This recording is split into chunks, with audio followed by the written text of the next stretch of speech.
Oke, kemudian siap dulu Nazif. kalah lagi kan. Kanan depan. Dia itu pakai langsung depan. sesuaian utama solat. Kita akan bergerak daripada sisi solat, berjalan kaki pada dan cikgu anak pun tak haram. Itu yang kita pastikan mana untuk kita solat subuh dan juga kuliah subuh. Oke, balik sebelum ke sekolah. Asal polis subuh.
Arif, tengok tu.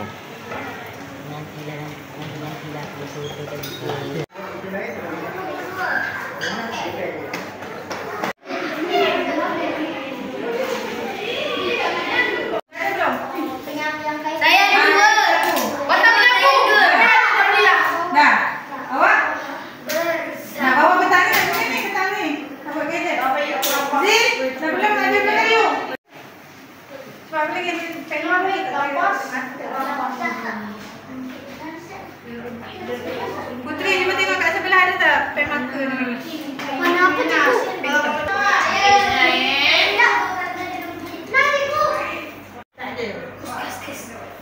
Okey, untuk masakan tulis gulai puyuh.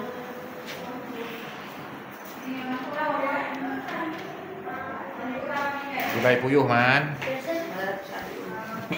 Tun Fatimah. Tun Fatimah. Dari bawah kami bangkit. Okey. Mantap. Macam tu lah, cheers dia. Okey, nanti susun. Macam ni kita nak susun. Kita kat tengah kot.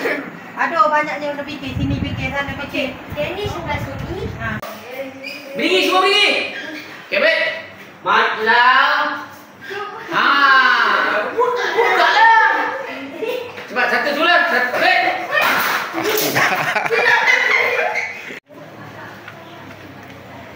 Boleh tak?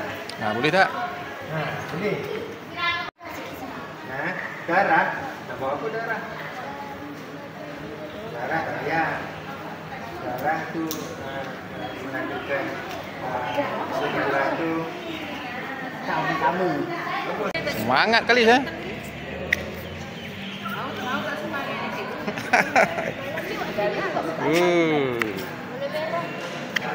Merah ada merah.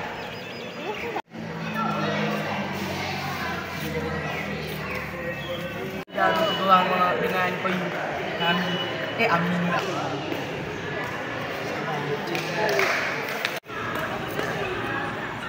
Rambo ke apa? Rambo.